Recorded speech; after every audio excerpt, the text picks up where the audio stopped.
فرماتے ہیں اے طالب بانسری سے سن کیا کہانی بیان کرتی ہے اور کن کن جدائیوں کی کیا شکایت کرتی ہے۔ ہائے ہائے، یہ نہیں کہا کہ جدائی کی شکایت بیان کرتی ہے، نہیں، وز جدائی ہا، کتنی جدائیوں کی شکایت بیان کرتی ہے۔ اس بانسری سے سن کہتی کیا ہے، اس کو کتنی جدائیاں لاحق ہو گئی ہیں جن کی شکایت کرتی ہے، جن کا رونا روتی ہے اور جن جدائیوں پر آہ و زاری اور چیخ و پکار کرتی ہے۔ یہ جدائیاں بشنو از نئے، بانسری سے سن، نئے سے مراد اس شعر میں روح انسانی ہے۔ مولانا روم روح انسانی کو نئے کہہ کے یاد کر رہے ہیں۔ اس بانسری سے سن یعنی اے بندے اپنی روح سے سن، روتی ہے، کوئی حکایت بیان کرتی ہے، کوئی کہانی سناتی ہے۔ ہائے ہائے ہائے، اس روح کا رونا سن، کوئی کہانی سناتی ہے، اور کتنی جدائیاں ہو گئی ہیں، کس کس شے سے جدا ہوئی ہے، اس کا شکوہ دکھڑا سناتی ہے۔ وہ روح ہے۔ روح ایک وقت میں عالم ارواح میں، عالم ملکوت میں رہتی تھی، عالم ملکوت میں رہتی تھی۔ عالم ملکوت، اسے عالم ارواح بھی کہتے ہیں، آسمانی دنیا سے ورا کا، اوپر کا عالم۔ اس کو عالم امر بھی کہتے ہیں، اسے عالم غیب بھی کہتے ہیں۔ یہ سارے نام ایک ہی عالم کے ہیں، عالم ارواح، عالم ملکوت، عالم امر، عالم غیب۔ روح جب وہاں تھی تو اس کے کئی تعلقات تھے، اسے کئی قربتیں حاصل تھیں۔ پھر رب کریم نے جب فیصلہ کیا کہ روح انسانی بدن میں ڈالی جائے گی، تو جب وہاں تھی تو اللہ رب العزت کی قربت اور اس کی محبت اور اس کی معرفت میں مشغول تھی، مستغرق تھی، معرفت الہیہ کے انوار میں مشغول و مستغرق تھی۔ اور پھر اسی عالم ملکوت کو سمجھا دوں، وہاں سے جب جدا کر کے بدن انسانی میں ڈال دیا گیا تو وز جدائی ہا، اس کی کئی جدائیاں ہوئیں۔ وہ جدائیاں کیا ہیں؟ ایک تو عالم ملکوت سے جدا ہو گئی،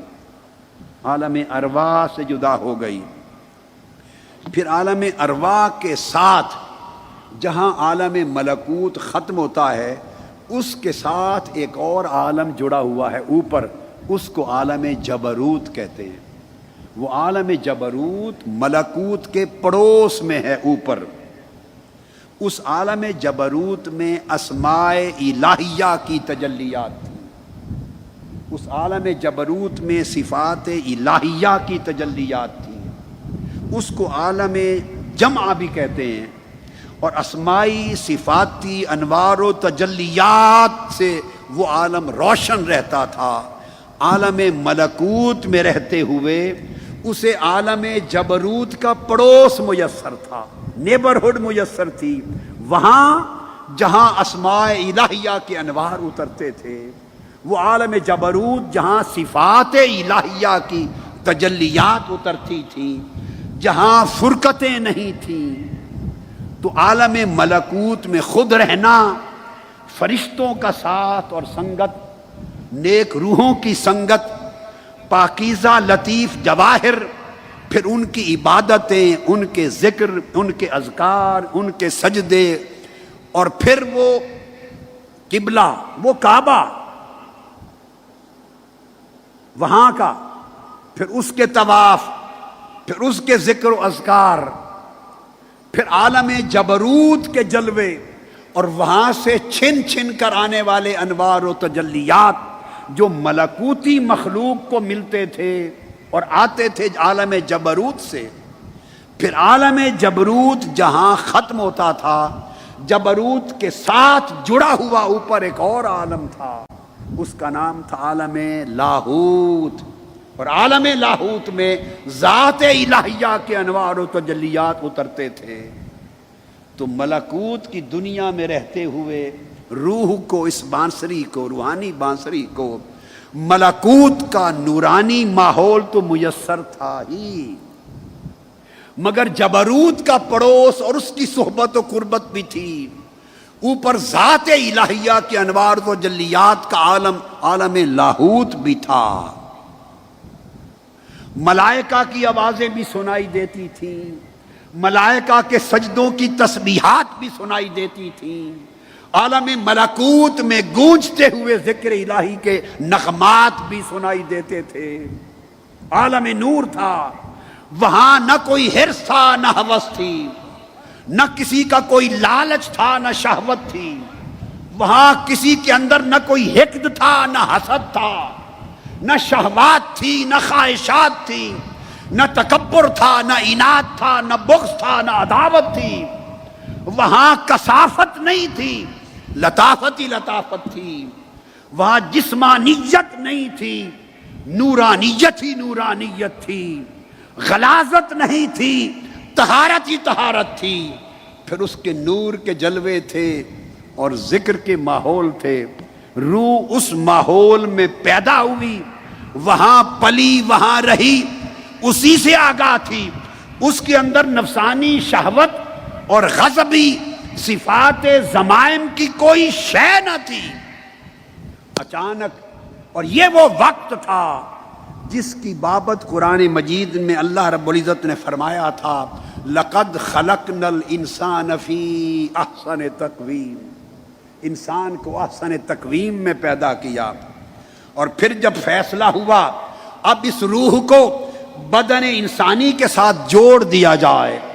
اور اس روح پر انسانی حیات کا، زندگی کا مدار قائم کر دیا جائے، تو جب اسے انسانی جسم کے ساتھ جوڑنا مقصود تھا تو عالم ملکوت سے اتار کر اسے عالم ناسوت میں بھیج دیا۔ عالم ناسوت جس میں ہم بیٹھے ہیں، اس کو عالم اجسام بھی کہتے ہیں، اسے عالم ناسوت بھی کہتے ہیں، اسے عالم شہادت بھی کہتے ہیں، اسی کو عالم خلق بھی کہتے ہیں۔ جب وہ ان کثافتوں کی دنیا میں آ گئی اور ان قربتوں کی دنیا سے دور ہو گئی، اب اس روح کو وہ ساری جدائیاں یاد آتی ہیں۔ عشق الہی کے سمندروں میں غوطہ زن تھی، قربت الہیہ کے سمندروں میں روحیں غوطہ زن تھی، اس کے انوار و تجلیات کے ساتھ علاقہ تھا، طہارت کے ساتھ علاقہ تھا، عبادت کے ساتھ تعلق تھا، اس کی ندا آتی تھی، میرے بندو، ملائکہ جواب دیتے تھے ربی، ہر فرشتہ بولتا تھا ربی، صبح و شام یہی تانتا بندھا رہتا تھا، یہی تعلق جڑا رہتا تھا، یہی ربط نور تھا، نہ جسم تھا، نہ جسمانیت تھی، نہ کوئی کثافت تھی، نہ کوئی گناہ تھا۔ جب وہ روح اس ماحول کو چھوڑ کے اس بدن میں آئی تو بدن میں آ کے جب ادھر ادھر دیکھا، کہیں حرص کی بات ہو رہی ہے، کہیں لالچ کی بات ہو رہی ہے، کہیں تکبر کی بات ہو رہی ہے، کہیں رعونت کی بات ہو رہی ہے، کہیں شہوت کی بات ہو رہی ہے، کہیں حقد و حسد دیکھ رہی ہے روح، کہیں دنیا کے مناصب کی طرف دیکھ رہی ہے، کہیں دھوکہ بازی دیکھ رہی ہے، کہیں دجل و فریب دیکھ رہی ہے۔ روح جب تن میں آ کر ادھر ادھر دیکھتی ہے تو اسے اپنے دیس کا کچھ بھی نظر نہیں آتا، اپنے دیس کا کچھ بھی نظر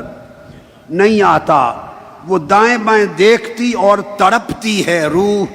تڑپتی اور روتی ہے، اور رو کر وہ کیا کہتی ہے؟ بقول اکبر الہ آبادی، اکبر الہ آبادی نے کہا تھا، کچھ نہ پوچھ اے ہم نشین، ہائے ہائے،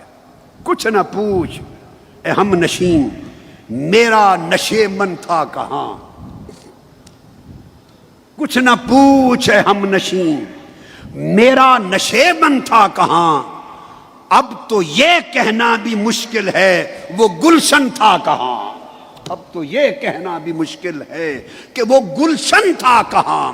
اب تو اسے یہ بھی یاد نہیں وہ دیس کی گلیاں کیسی تھیں۔ وہ بہت سی جدائیوں کو روح دیکھ کر تڑپتی ہے، اس کے تڑپنے کو آغاز کرتے ہیں مولانا روم کہ اس روح کی سن کیا شکایت کرتی ہے، کن جدائیوں کا تذکرہ کرتی ہے۔ بشنو ازن ہے چوں ہی کایت می کند وز جدائی